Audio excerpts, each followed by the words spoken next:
Hello, welcome back to another edition of the I'm Always Right Sports Podcast. I am your host, as always, the Mouth of Michigan, Rob Medeka. With me, as always, my co-host, the Merc Zone, Mike Merkel. I'm here. And we have a very special guest on the 1-year anniversary show. We have Miss Ohio State, Miss the Ohio State. Thank you. She doesn't even get a name. Her name's Ellie. But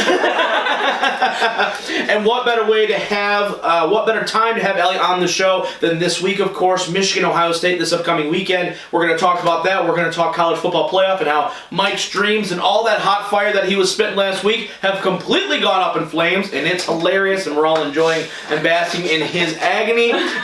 Second half of the show, we're going to talk about NXT War Games and the effectiveness of that show. We're going to preview Survivor Series, and we're going to be talking some possible NBA changes, all that great stuff coming up on the 1-year anniversary. So before we jump in, I just want to take a moment to say thank you to everybody who's actually supported the show since the very beginning. Episode 52, Mike. We've been teasing it for the past couple weeks. We did it. 1 year. We did it. What are we doing?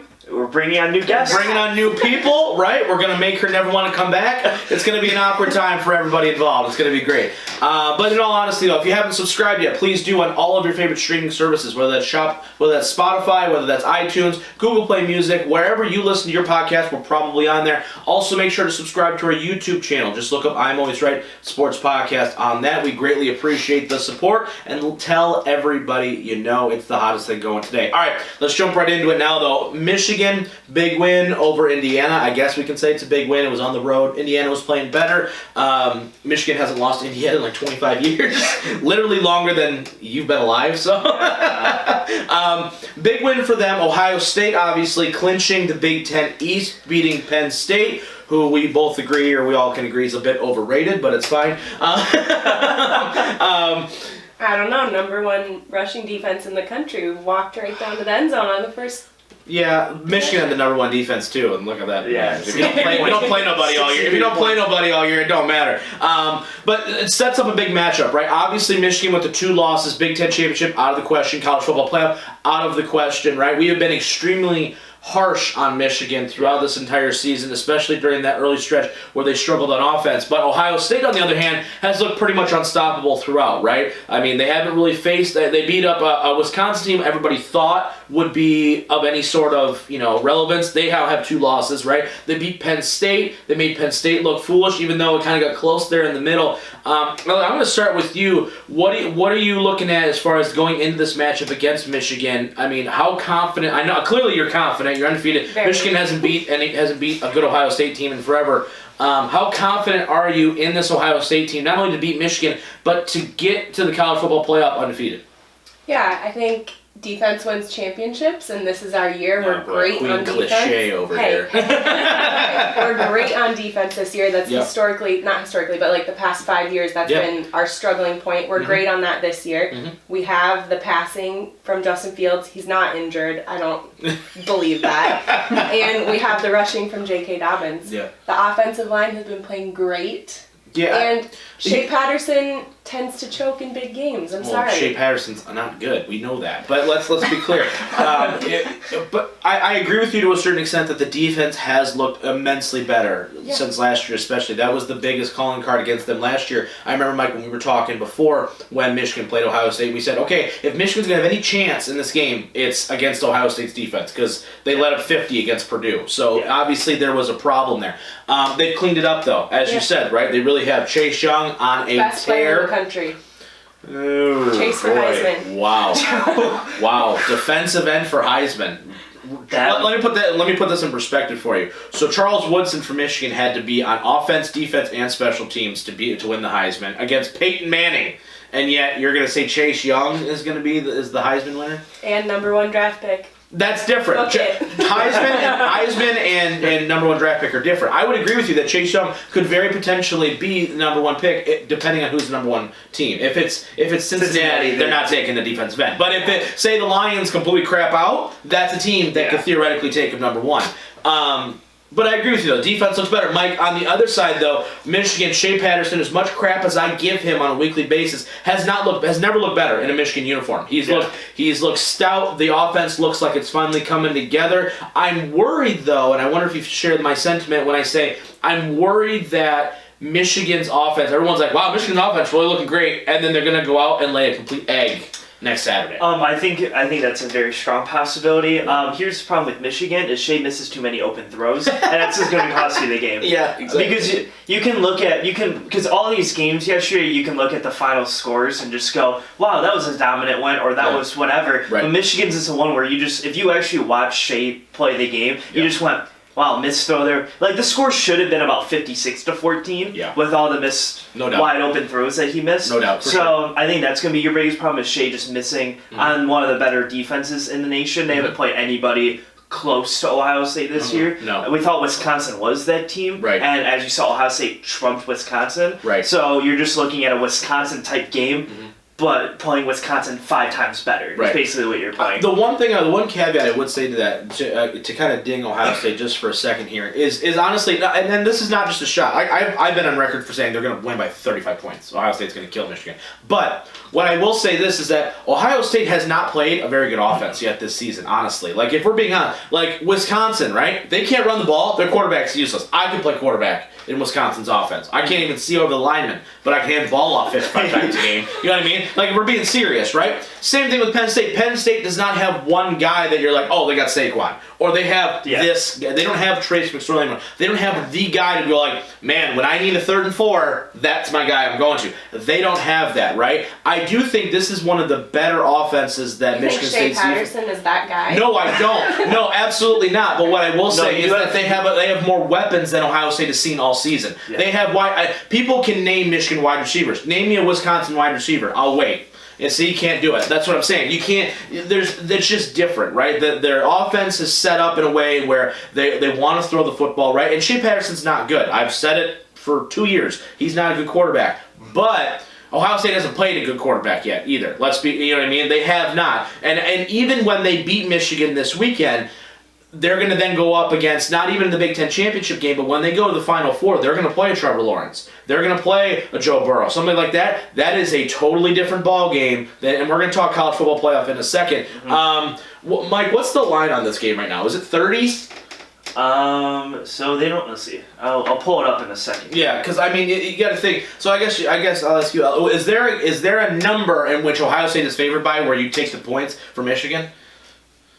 I think it'll be close. You think it's going to be a close game? Closer than people say, just because, like you said, Michigan has nothing to lose. No, Harbaugh is now 0-4 against Ohio State, and I think 10-2 is a good record. Like, don't get me wrong, but I think there's a lot of grumblings within the Michigan community that you lose 5 straight to Ohio State. That's right. Now let's be clear. The spot game that should have been different, but it's fine. Yeah, that's the only. Yeah, that's the only redeeming one we can respect you. But I would agree with you too, right? I do think that I personally have been of the opinion where it's I'm not going to say that they have the potential to be close until they show me, because they haven't done it. So, and especially in this time where in big games like that, the Michigan as a whole, I said it before, they're like the Dallas Cowboys of college football, where they're the most hyped team and they're the most under-delivering team ever. So, with that being said, if Michigan wants to say, hey, this is the game, and this is the one game where I almost feel like this is the game they will beat Ohio State, only because there's nothing on the line. Outside of the rivalry, this would be the game where not for Big Ten championship bid, not for to get to the college football playoff like it was last year. Nope.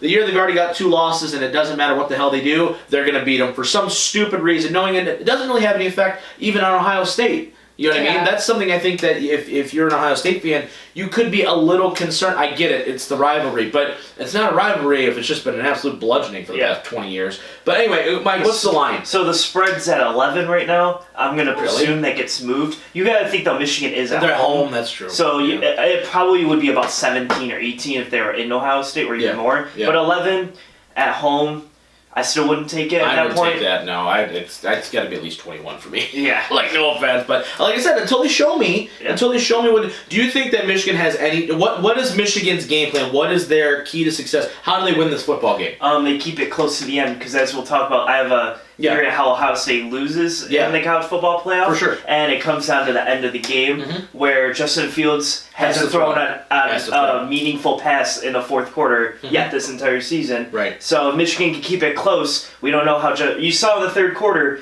21-0 goes to 21-17 really quick with Ohio State. Absolutely. So that's where you just got to keep it close to the fourth quarter and hope you can. I'll piggyback off that and say, get rid of the damn Wildcat. Stop it. Yeah. For the love of all that is holy. I hate that formation. They ran it on that 4th and 1 and they got it. But I'm like, it's the stupidest thing. Yeah. You limit your why? Have Shea run it.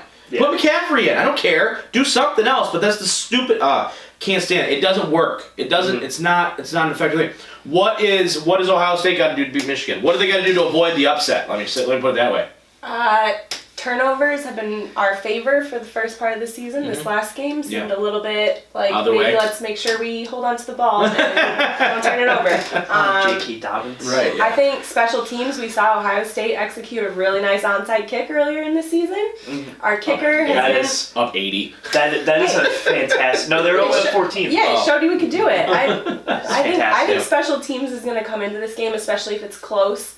Kyle's boy, Giles Jackson. Kyle's boy, Giles Jackson has 2 kick return touchdowns this year. There you go. Okay, Chris Olave is a deep threat, though, so I do want to see Fields to Olave for the long touchdown. Okay. Yeah. All right. They don't have a corner that can match up with Olave at all, so that's going to be... Yeah, they're going to have to go safety high pretty much the entire game, for sure. Absolutely. All right, so we're all kind of in agreement. We don't think Michigan's really going to have a shot, but if they do, I do think, Mike, you're right, they got to keep it close. They can't, if it's more than a touchdown or 10 points, the game's over. Straight up. If Ohio State goes up quick with 2 scores, game's over. Yeah.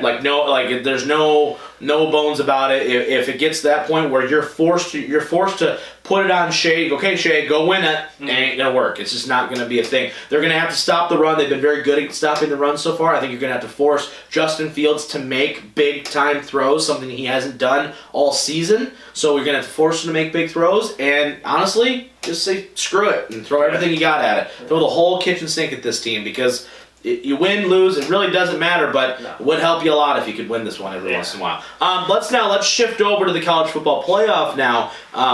Mike, let's just take a brief moment of silence. For my Oregon Ducks, who just basically got eliminated last night. If you didn't listen to last week's show, first off, just stop for a second, go back and listen to episode 51. That's number 1. Number 2, if you did listen to last week's show, you saw Mike spit some hot fire about how Oregon had its control of its own destiny, getting to the Final Four, winning the Pac-12 or the Pac-10, and just going and completely. Just, right in their own destiny, getting that 4th seed, nice and easy, kicking Alabama completely out of there, and then they go and lose to Arizona State. Herm Edwards gets the last laugh, the weirdest coach in America. Yes. So, Mike, let's go now with you. Who do you think now is your top 4? We talked a little bit about this before the show. Yes. Who's your top 4? Well, at the moment, it's going to be unchanged. You're going to have LSU at the 1, Ohio State at the 2, which, to your favor, Ohio State probably jumps to 1 in a couple of weeks. Yep. We'll talk about it. Clemson will be 3, and probably Georgia at the moment is 4, pending though LSU and Georgia play in the SEC Championship, which I'm assuming LSU wins, so Georgia gets kicked. Right. Meaning, I think the winner of the Big 12, Oklahoma, presumably, might have a big jump in the next couple of weeks to jump into the 4th spot. Now, that's interesting because you didn't mention Alabama at all into that scenario. Now, I know pretty much Ohio State's locked in, right? Unless they lose to Michigan and they lose to whoever wins. It's probably Wisconsin, right? Is it Wisconsin official? They play Wisconsin, Minnesota play. Winner plays Ohio State. Okay, well, all right, fine. So probably Wisconsin. The blind kid or the deaf kid play Ohio State. One of the two, either way, it's over. Okay, don't underestimate PJ Fleck. Yeah. That's fair. Yeah, okay. Don't underestimate. Sure. Yeah, I'm real scared. If I was Ohio State, I'm real scared. The only reason if I'm Ohio State I'm scared is we managed to blow it in big time situations. That's the only time I'd ever really work. Anyway, that's the point. So let's presume here Ohio State's got it locked in, right? Yeah. They're going to go undefeated. They're probably going to be, if not at minimum, the 2. Yeah. At minimum, the 2. So they go in, right? Let's say LSU does win. They're the number 1. They're undefeated going out, right? Yeah. We're going to assume Clemson gets in, right? Because no one in the ACC is touching Clemson. So with that being said, Georgia loses, right?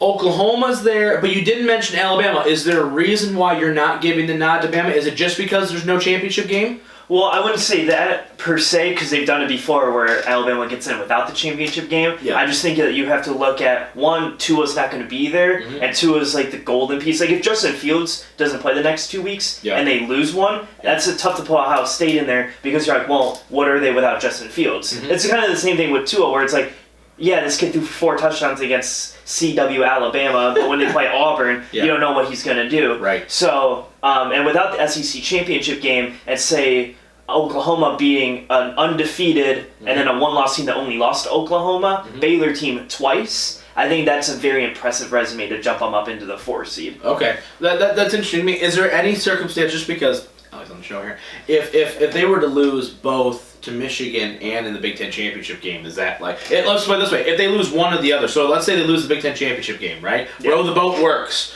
And they lose to Minnesota. Is that like, are they out because they lost to Minnesota? No, I don't think there's any way. I think they'd go maybe to the 4. Yeah. I think you can drop them that far, even probably a 3. But I don't think one loss can hurt Ohio State enough by what they've been doing all year. I think it would take a massive amount of work to get Ohio State out.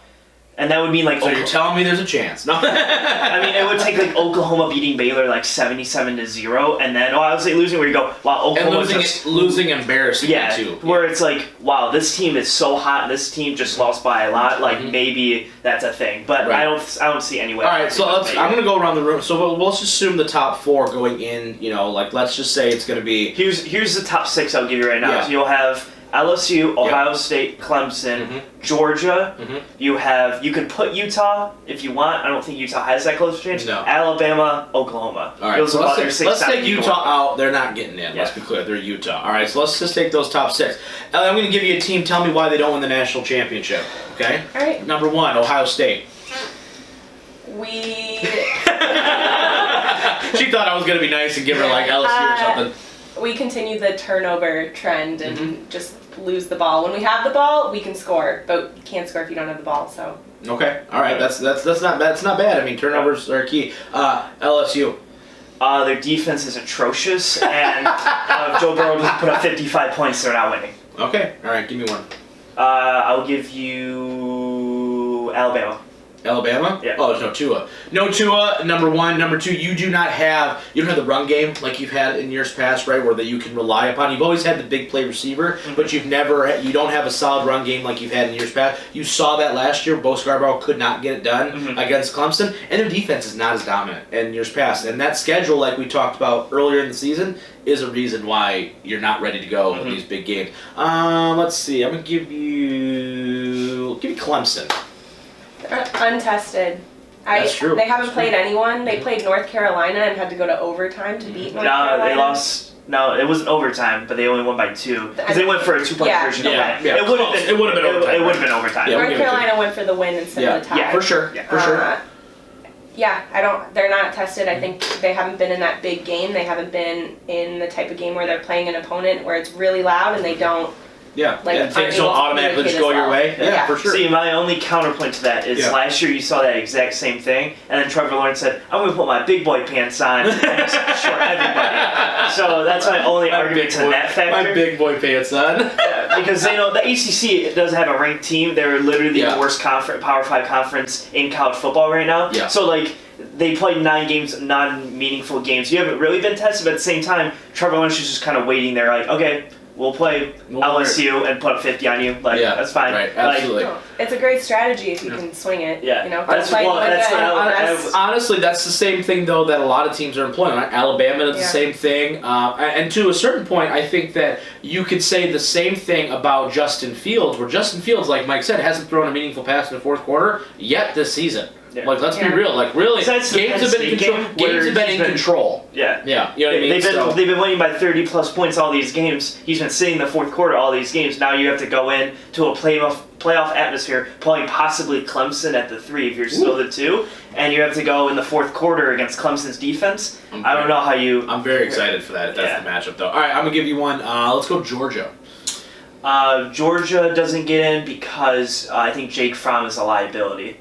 Wow, really? Yeah. That's a lot. That's a pretty big contradictory statement compared to what a lot of people say. Yeah. He could potentially be the top quarterback in the class. He definitely could be, but I think he shoots up because Tua's hurt. Herbert didn't play well last night. Yeah. And all these other guys are kind of dipping. Yeah. But Jake Fromm, whenever I watch him play, I just go, they were so good 2 years ago because they had Sony Michel and Nick Chubb. They was just like hand off, play action, over the top kind of guy. Ridley. He's one of those guys. Yeah, right. Where now this year, you lose to South Carolina. Yeah. Because you don't have that big play guy, and Jake Fromm's not making those throws. So that's what I'd be nervous about, Jake Fromm. Okay. And I'd love to see Chase Young against Jake Fromm. Oh, Chase Young would just eat him up for dinner. Yeah, that'd be a rough go. Yeah, that's what you really don't want. Okay, Oklahoma. First off, defense is the most disgusting thing I've ever seen. It's like you might as well not put people out there and just see what the hell happens. Like just go. You know what? Just score. Just give them the points. Just give us more time on offense, and we'll just see what happens. Big 12. It is what it is, right? And also once again, man, Oklahoma's that team. They're great to watch. They're fun to watch, but they just never have that complete team. They're the Kansas City Chiefs of the college football. They really are, but with a streakier quarterback. Yeah. You know what I mean? Like, in all respect due to Hurts, it's just not the same. If you had to pick right now, knowing the field you have to go to, who wins the national championship? Now I'm going to say that you're on the show. I put you on this show. You're being objective because you need to be objective. I spent the first 15 minutes of the show telling you how Michigan's going to get their ass kicked against Ohio State, and that pains me to say it. But who, and truly in your mind, do you think wins the national championship? Number 1 offense in the country, number 1 defense in the country. It's Ohio State. All right, I knew. I gave her an out, folks. I gave her an out. So. And Chase Young wins the Heisman. Jesus. All right. So you don't think the stuff that Jalen Hurts has been doing, or any of these other Heisman, Joe Burrow's been doing, but LSU, they don't deserve it? Joe Burrow, former Buckeye, is a great quarterback. Oh, okay. I think LSU's offense is a threat. However, we have a great defense. LSU's defense can't match up against our run and passing. They did beat Alabama. Yeah, that's true. They did beat Alabama. In Tuscaloosa. Yeah. They were up like 30 points in that game, too. It was a 5-point game at the end. I will say this, though. Let me do this for me real quick, then. Rank the quarterbacks of these 4 teams. Ready? So you got Burrow, Fields, Trevor Lawrence, Jalen Hurts. Rank those 4 quarterbacks for me. Purely based on just on who, if you had the first pick, right, and you're any team, doesn't matter, and you get those 4 guys to pick from, who are you picking first? If you say Fields, I'm kicking you off. I'm not going to say that. I think Trevor Lawrence. Okay. All right. Who's second then?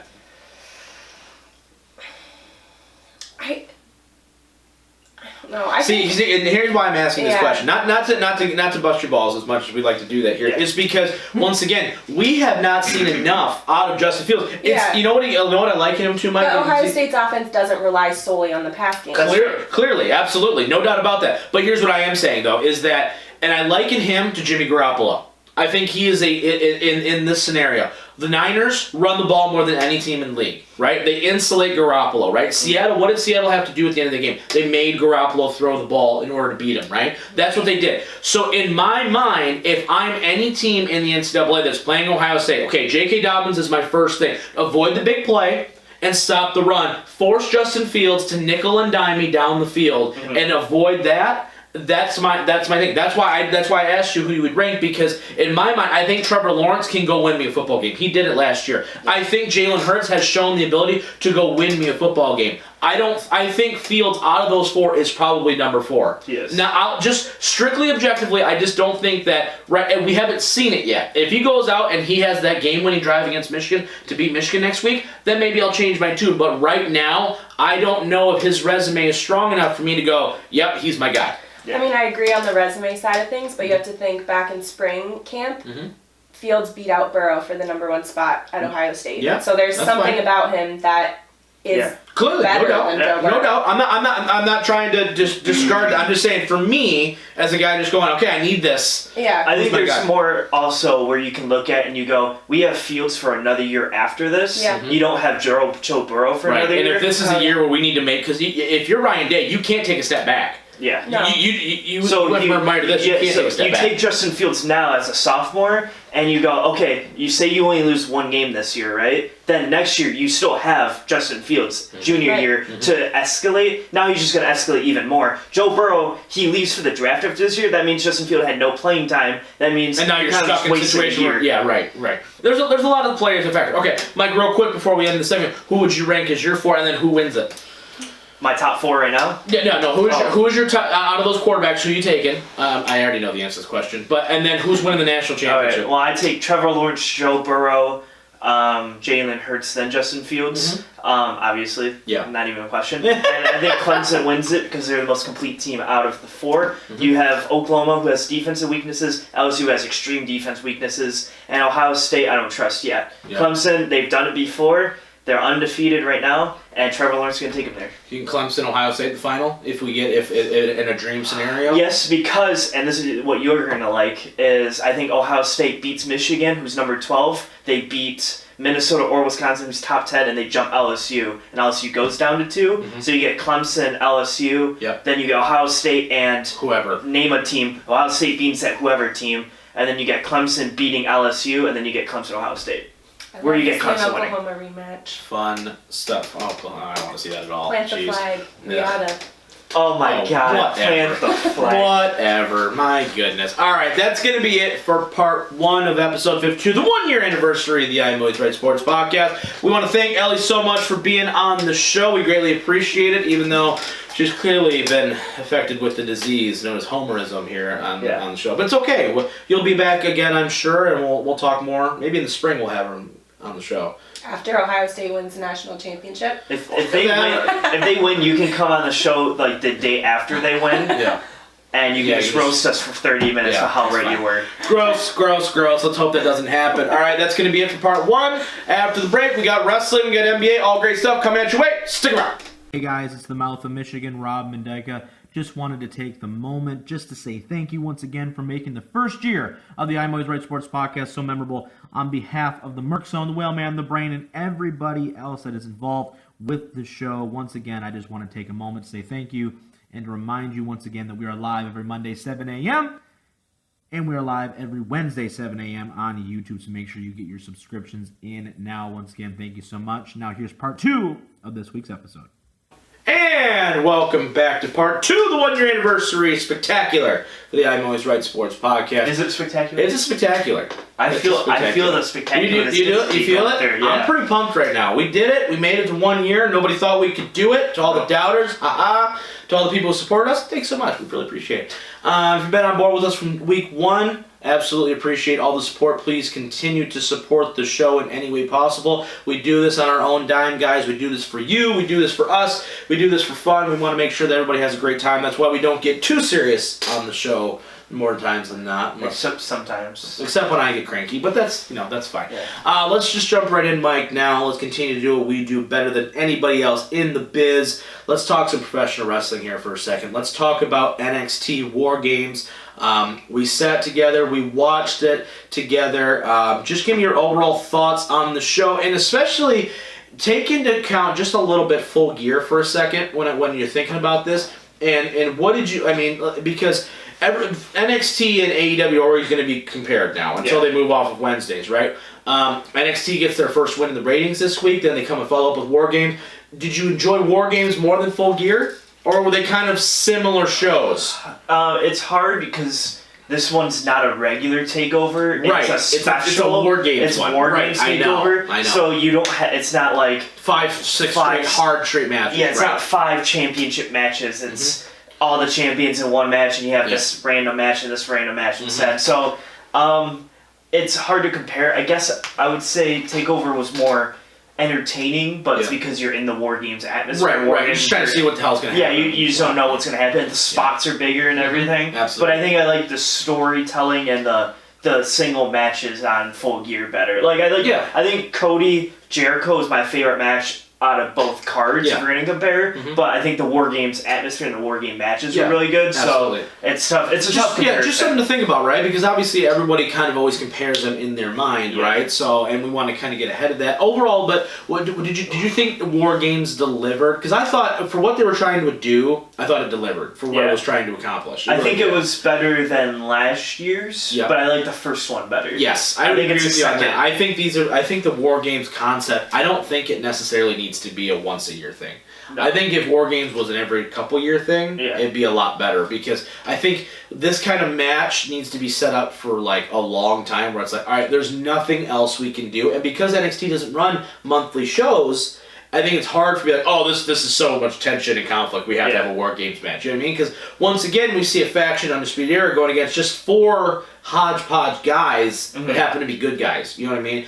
I wasn't thrilled with the finish with Undisputed Era losing. Obviously, I'm a known Undisputed Era guy, but I'm not a fan of 4 guys randomly beating a faction, especially when the faction's the champions of the entire promotion. I'm not super fond on that. Give me your thoughts on how at least the main event broke down. And honestly, the women's match too, because I thought the women's match was booked a little weird. Yeah, that was. They were both interesting. They both had to do what they had to do, right? Which, like it or not, I guess it had to happen. I knew going in that Ciampa was gonna probably end up pinning either Cole or Roddy to set up something there. For sure, absolutely. So I expected them to win. I get your on on Maj Paj winning. Yeah. But I don't look at it as much as these 4 random they're 4. They're top stars. They're top stars. Absolutely, for sure. And it's not really like a formal tag team. I hate it more when just 2 singles guys team up and win a championship. Yeah. I hate that. I think this is more of, okay, we're 4 really good wrestlers, and we're just going to team up this one time and do everything we can to beat this faction. That's true. That's how I look at it, and it's not, so I don't hate. Not as egregious of an error as I believe it is, right? Yeah, so, absolutely. And I think they had to do for Ciampa what they had to do, and I think they made Rhea Ripley in the women's one look like the greatest wrestler, female wrestler in the world right now, because she literally just beat Shayna 4-on-2 basically, and Candice LeRae was out of the match half the time. So it was basically 4-on-1 for 90% of the match for her, and she went through and killed everybody. Yeah. So it was they were both really good. Really setting up that matchup for her and Shayna down the road. Obviously, I think this next takeover that they're planning in Oregon is going to be interesting. It's going to be interesting because you're probably going to have Cole, Ciampa, Shayna, Rhea, tag titles, all this. I can see Keith Lee and Dijakovic against Undisputed Era. You have all these matches setting up, and it's already setting up to be a really good card. So I think that's what this show was okay, we don't have championship matches, but we're going to set everything up for the next one. And this is what they did perfectly. Yeah, absolutely, no doubt about it. Now let's just talk about Survivor Series there a little bit. Obviously, big weekend for the WWE as a whole. This show, we talked about this last night, and I'm actually legitimately excited for the show. Honestly, their build of this show, I think obviously due to the infusion of NXT has really perked my interest as a fan. This show, though, to me, has the making of being a really, really good show. Yeah. Like, if WWE was going to throw a shot back across the bow, this is a perfect show to do it on if they execute it correctly. Not a ton of matches on this card. You've got the 3 world titles, right? Universal, WWE, and the NXT titles. You've got the 2 triple threats with the mid-card championships and the tags, and then you've got the 2 traditional Survivor Series matches.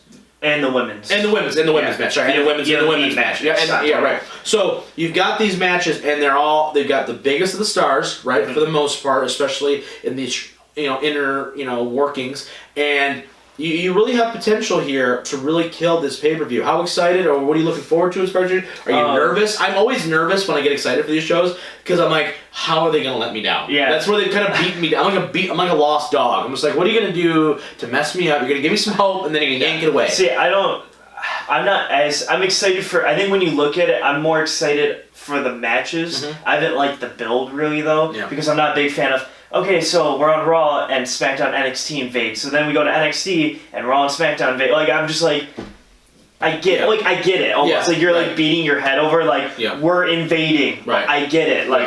You don't have to keep invading. I'd rather do on their own shows just come out and go, we're the best team and we're going to go win. Rather than just everyone just random guys coming out and beating people up. So the build for me has been low, okay, I guess. But when you look at just pure matches, I'm like, yes. Yes. Everything works for me. Right. So, is there anything they can do? Obviously, Survivor Series, as of this recording, would be last night, right? We recorded this on Sunday. So, obviously, when you guys hear this show, the Survivor Series already happened. But is there anything that WWE can do to completely just go, you just wasted a month? What is the biggest pitfall that they need to avoid out of this? Is obviously one glaring one, but I just wanted to just kind of get your take on what's the one thing where you can go, oh my gosh, why did you do this? So, and we talked about this, and you didn't think about it until I brought it up to you. Is this what you're talking about? The obvious one? Yeah.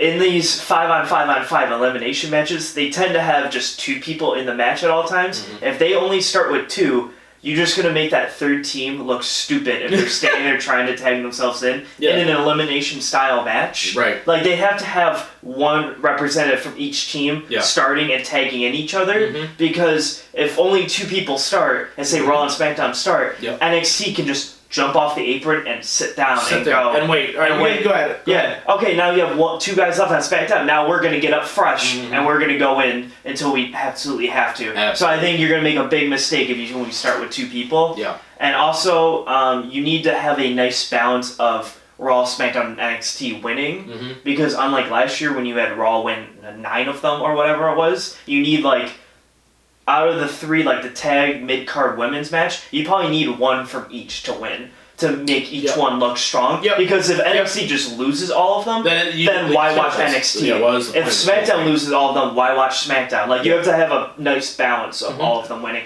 Now, I think Raw and SmackDown will win more than NXT, but NXT needs at least 1 of those wins. Yeah, for sure. I think it's going to go 2-2-1 in some capacity. Yeah, and what's interesting, right, is that you cannot go in, right. NXT does not need to be the people that you just that they're the person who's going to get pinned. Because you had mid-card champions all the way across, right? So it's like, or you've got titles. Everyone's got titles. You know what I mean? In those matches. So the Survivor Series matches themselves, those ones don't scare me as much, right? Like, if Raw and SmackDown were to win the 2 Survivor Series matches, right?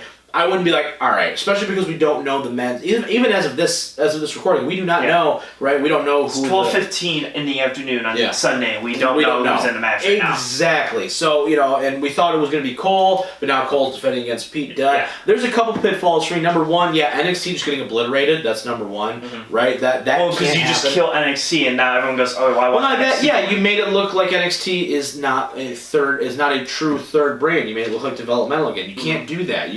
If you're going to put this much stock into what NXT is doing, as well as making sure that NXT keeps pace with AEW, then you can't just kill them. You know what I mean? Like, you can't do that. You can't just steamroll them. You can't have them just go 0 for 8 on the night and assume that everything's going to be okay. You can't do it. The second thing is, you got to make sure that if they do lose, though, right, there is a way to protect everybody in these matches, right? The triple threat and the elimination, all this stuff provides some leniency on some of the booking, right? So if you want AJ to go over hard this week, right, and in that triple threat, that's fine. But if if Roddy set up Shinsuke for a move and then he gets rolled up from behind, that's a 3 count. Okay, Roddy lost, right? But he didn't just get obliterated, right? Yeah. There are things that you can do in these type of matchups. We saw it last night in the Pete Dunne triple threat match where Killian Dane throws Pete Dunne on Priest, and he just went, I'm just going to pin you, and he wins the match.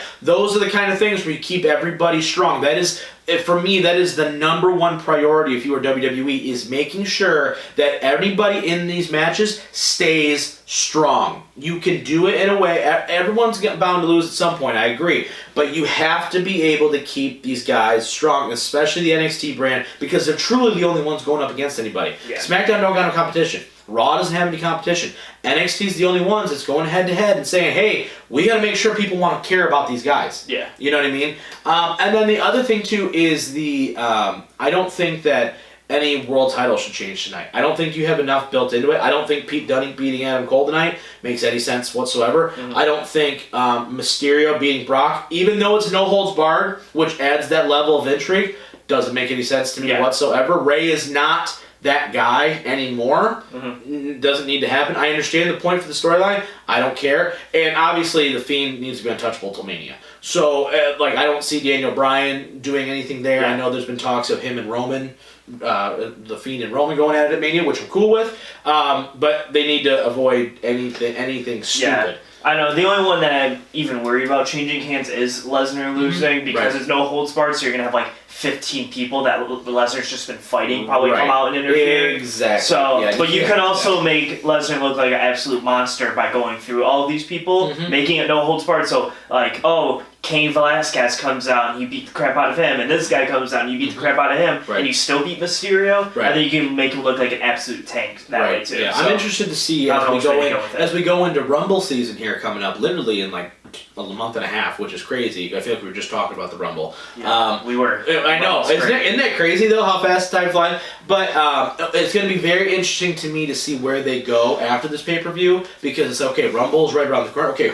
like last year, we all knew, all right, Seth's the guy, right? Yeah. They're getting behind Seth. Seth's winning the Rumble. We're going to Mania. Roman's the guy this year. It could be. It could be Roman. Maybe they don't, though. Maybe they take an ulterior motive with it to someone to go get left. But the point being is that a little interesting to see what they do, and I think this could have some implications going forward. So very interested to see that. Hopefully you guys will be watching Survivor Series with us. If you guys are wrestling fans like we are, let us know what you think of the show. Let's talk now, Mike. Let's talk some NBA action here. We're not going to talk Pistons. They're 5-11. They're beat up. Real quick, though, just before we go into the Exchange Series, we were talking about this before we started the show. Are you are buying the Dwayne Casey should be on the hot seat at all? Oh, no. Okay. Not yet. Just wanted to clarify, just get that out there. I mean, is there anything that would need to happen? Like, if they're just, if they're awful by Christmas, is that where you start to worry? No, I don't think so. I mean, they need to get healthy first, and then we can look at it. Mm-hmm. But yeah, I don't see him on the hot seat yet. I mean, he's only had second year. Yeah, it's and his first year he made a playoff run, or he's in the playoffs. He didn't make a run, but they made the playoffs. So yeah, they were competitive at least against Milwaukee. As competitive as you can be. But yeah, like lost 40, but like but my point being is there's a couple people already that are like, they're 5-11. They got Derrick Rose. They should be, but Blake hasn't played a full, hasn't played 5 games maybe. Yeah, they're like Drummond's been fine, but Derrick had been there, Jackson, but we've got a lot of pieces that aren't there. So let's pump the brakes. I know everyone in Detroit's freaking out because all of our sports are terrible right now, but let's relax here a little bit, okay? He was Coach of the Year 2 years ago. All right, took a good Toronto team. Only took LeBron James to beat him. So let's relax a little bit. And the greatest run in a long time. Yeah, no can. We'll score on the show. Oh my gosh, but let's talk though. What I do want to talk about is these potential changes that are happening and that could potentially be that the NBA Players Association for the NBA and the NBA league offices are talking about making some changes, not only to playoff format, doing a regular season tournament, possibly shortening up the season to 78 games, which, okay, I guess, sure, 4 games, and I think some of this is obviously to combat the load management. What are your takes, Mike?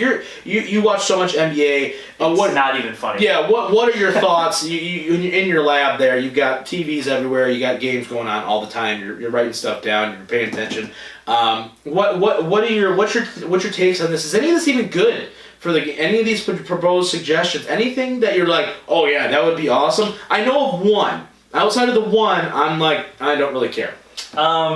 I don't think really any of it helps. Mm-hmm. If you want to say one really would make a difference, I think the reseeding to 16 teams. That was the one. I think it's the only one that you can look at and go, that makes sense. Mm-hmm.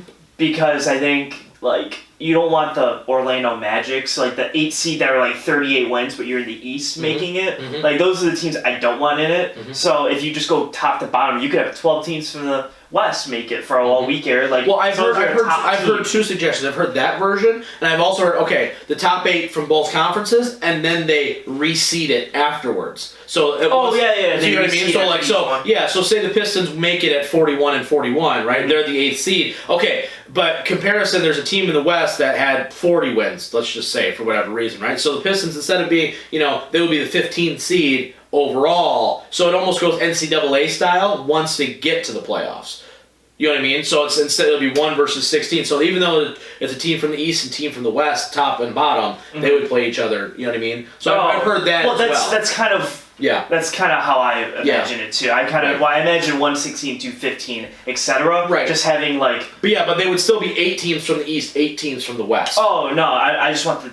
That's what I would rate. I would rather just have that 16 best teams because then you leave no chance for upsets because say the Pistons are the 16th seed, at least in the East, say the East number 1 is the 4th best record, maybe you have a fighting chance. If you reseed it and they're playing the 73-9 Warriors reseeded, then the 16 will never win a series. No, ever. Right. The 1 seed's guaranteed to get through. Mm-hmm. In this format that we have currently, as long the 8 seed at least has a chance because sometimes the 1 seed in the East isn't the best team. We've seen it happen before. It's happened before. It's happened before. It doesn't happen often. No. But literally, you see series go.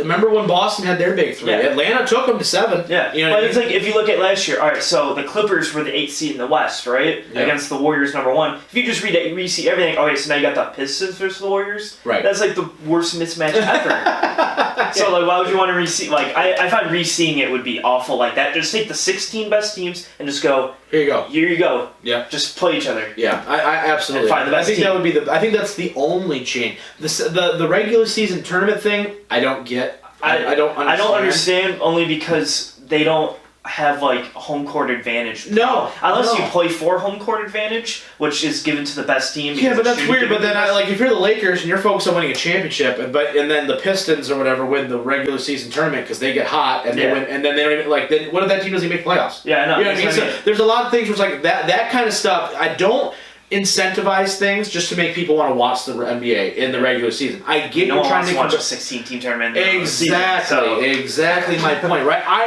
how do you feel about shortening the season?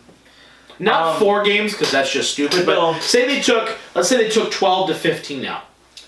I would Just say shorten it just a little bit. I would say yes to it only because I hate load managing and Oh, maybe gosh, it's so hard. you'll take games out of their load management schedule because I hate like waiting all week for Saturday night when Clippers Lakers play and then Kawhi goes, yeah, I'm not gonna play this Right, game, and yeah. you go. All right, cool. So, Thanks. I'm, Cool. so Thanks. I'm Yeah. gonna go find something else to do Saturday night than Right. watch this game. Yeah. Or like Clippers Celtics and Kawhi or Kemba Walker's like, yeah, I'm not gonna play. I'm like, then why am I watching this game? Right. You know what I mean? Like, there's so Yeah, many of those absolutely. big For sure. time games that like Are ruined because of you load don't. management. Yeah, you're not seeing teams at full So strength. I would hope that if you go down to like 65 games, that you wouldn't load manage ever because there would be no back-to-backs ever. That's what I'm saying. Yeah, right. Eliminate the back-to-backs. Right. Always, everyone's got a day off. You know, the travel is fine, and you're not playing as many games, so Yeah. you're more fresh. You- to play. yeah, you I think have- it's. I think it's You have solves a lot more of problems. 3 or 4 day breaks. I Right. mean, it's almost like college basketball. Yeah, Where they play their exactly. season, you play like you have like 5 days of rest sometimes before Yeah. your next game. If Exactly. you have that, there's no load managing, and every game means It something. makes the games more because everyone's fresh, right? It makes teams more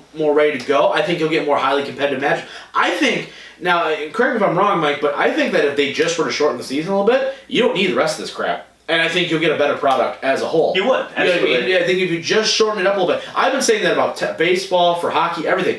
The reason why the NFL is must watch every week is because it truly is, for the most part, must watch. If your team is in the thick of it, you care about every play of every Yeah. game of every, you know what I mean, of every series. Yeah, well, and it's also annoying because not always the best team wins because you can look at it and you go, you're on the road, you're playing 3 and 4 days, and that 4th day when you just played 2 games 2 days Right. ago, And now you're losing to Memphis on the road when you really should beat Memphis Right. because you're just exhausted Yeah. from going 3 out of Exactly. 4. And I've got Paul George, Kawhi, and Patrick Beverly all sitting. All sitting because they're exhausted from playing 2 straight back-to-back games. Right. Then that's where if you have at least a day or 2 break in between every game, you'll get the best team winning, which means the best playoff games, which means the best product. Right. Because Better playoffs ratings. is everything. Better ratings, absolutely, no doubt about it. And then I think it leaves a lot less room for. Well, we'd have won if Kawhi was healthy. That's- or, yeah, you know no, what I mean? there's not we'd have much- won if LeBron, didn't get hurt in, Yeah, week 6. after playing 4 straight games back-to-back all on the road, like, Yep. LeBron Yeah. got hurt. Okay, well, what did you expect? Right, He just yeah. played 4. Like, what do you mean? Like, Exactly. Sorry. I think that sports leagues sometimes have difficulty. Like, no, we want more product. Yeah. Sometimes a little bit less is better because the product that I do get, I want more of, and Yes. it's because it's better. I'd rather be clamoring for more than be like, there's way oversaturation. It's similar to what WWE does, right? AEW once a week. that's what right. I was just Yeah, and you know what I mean? And then they're once a week, they get the pay-per-view every quarter, right? I want more. I want more content. And then WWE's like, oh, you want more content? We got shows every single day, right? Yeah. And people are like, oh my gosh, stop. I Well, can't- yeah, that's I like the can't do last it. 3 weeks have been killing me because I'm like, I just want to see NXT guys on this show, and they're just going all through everywhere. every Yep. show for the last Absolutely. 3 weeks, and I'm like, okay, I'm kind of done with the Undisputed Era's music because they come out 4 times, Yeah, every night. every single night. Like, I'm good with it now. Yeah, right. Yeah, we got it. They're awesome. Yeah. That's why when they had the 1 hour tape shows, Yep. they were good because you just heard their music once every month, and you're like, wow, I cannot wait. Yeah, right. But Absolutely. yeah, less is more. For sure. Absolutely. No doubt about it. All right, Mike, that's going to be it for episode 52. the 1-year anniversary of the I'm Always Right Sports podcast. I can't believe we made it here. I'm going to say it once again. Thank you to all of our sponsors. Thank you to everybody who has supported the show since day one. We greatly appreciate it. Thank you to everybody who's been following my ginormous I'm Always Right 24/7 title reign that Mike has decided to completely ignore because he knows he ain't taking the strap off of the champ over here. I just want to say once again thank you to everybody who supported the show, family and friends and everything else. We will be back next week as always with episode 53. We got to do something big for like episode 100 or something. Maybe we throw Kyle through a table or off the roof like he wants to do every time. He really wants to go off He really that wants roof. to jump off the roof, and I don't know why. Because he wants that cool spot.